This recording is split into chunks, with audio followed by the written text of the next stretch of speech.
CBN's Gary Lane sat down with Benjamin Krasna, the deputy head of mission for the Embassy of Israel in the United States. And he asked him about the impact Haley had at the UN, the Trump administration, the peace process, and Iran. With U.S. Ambassador Nikki Haley's announced departure from the UN, the nation of Israel is losing one of its staunchest allies. Well, joining us is Benjamin Krasna. He's deputy of mission at the Israeli Embassy in Washington, D.C. Before moving to Washington, you served as Israel's Deputy Consul General in New York. So did this surprise you about Nikki Haley? Look, I think it took everyone by surprise yesterday because she really has been such a tremendous friend, tremendous supporter, and a great fighter for what's right. And to call out the UN on some of the absurdities that go on there in New York and in Geneva. And so we certainly will miss her, as the Prime Minister said earlier this morning.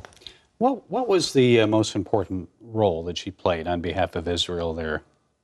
I think that it was focusing on hypocrisy of places like the Human Rights Council, focused on the hypocrisy of an organization that gives an equal voice to Iran and allows Iran to spew out its lies. I think those are really the two focus issues. And again, I think she stood up for what's right. She stood up for Jerusalem as the eternal capital of Israel. She stood up for what's wrong about the Palestinians and continuing support and financing of terror. And so we certainly will miss her. And she's taken a lot of heat for that, has she not? Well, she's brave, she's strong, and I think that that's what we're going to miss. Well, I know you don't get involved in politics because you stay at the embassy in Washington, and politics, American politics, you try to stay away from that. But what type of person would you like to see replace Nikki Haley? Well, we're not here to give advice to the President of the administration. I'm 100% convinced that through the leadership in the White House, President Trump, Vice President Pence, certainly Secretary of State Pompeo, and National Security Advisor Bolton, they're going to make the right choice.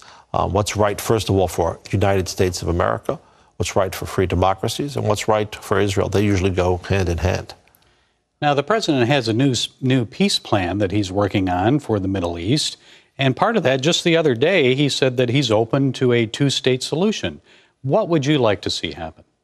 What we need to see, first of all, is to have a negotiation with Palestinians, to have a partner for peace, to have someone to sit down and talk, to have someone committed to stopping violence, to having someone to improve the situation in Gaza. That's the most important thing. Once we get beyond that, we can work out what the right formula will be. And do you think that the president's doing a good job so far? It's been 2 years now, almost 2 years since he was elected. Well, we're very, very pleased with the administration.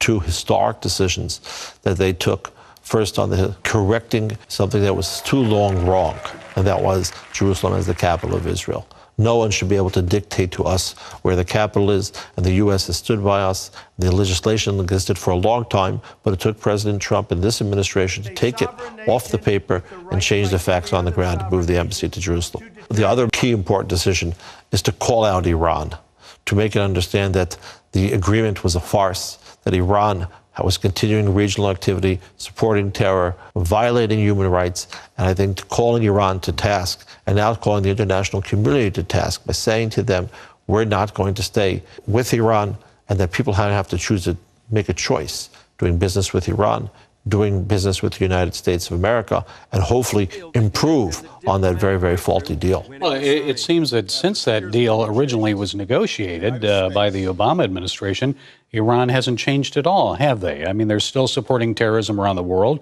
still pledged to the destruction of Israel. Well, the previous deal did nothing to address key issues.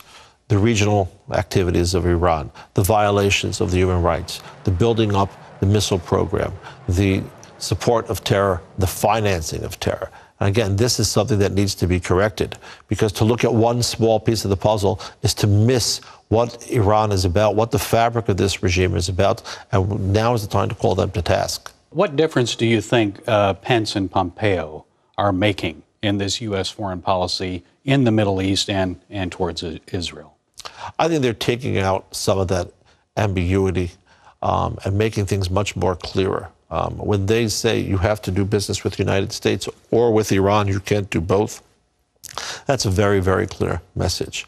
When they're standing up and saying what's right, what's wrong, calling out states who support terror, calling out states who are violating human rights, That's a very, very, very important message that we're seeing. And Pence has been very strong on the pay-to-slay policy of the Palestinians, speaking out against that, has he not? Absolutely. I think the issue of financing terror, and we saw the terrible, deplorable terrorist act earlier this week in Israel with 2 Israeli citizens being killed by someone who had a job in an Israeli factory in the city of Ariel, murdered 2 people, escaped. And this man, as it can expect, whether he's caught or not, that his family now have a pension for life.